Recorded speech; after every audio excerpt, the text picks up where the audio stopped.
day mga katoms, swimming na naman kami kasi kagabi nag ligo-ligo sa kanal tong mga alaga ko. So ngayon swimming na naman sila sa dagat. Ayan, medyo maalon pero malilit lang naman. Ayan, kaharutan sila. Kagabi sa kanal sila nag-swimming. Ayan si Leo, si Leah,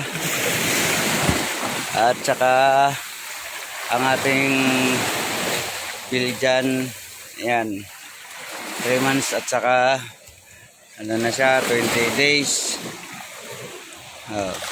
Ang ating American Bully, Kuya Leo. Si Ate Leah, ang Labrador. Si Kuya Leo medyo matakotin.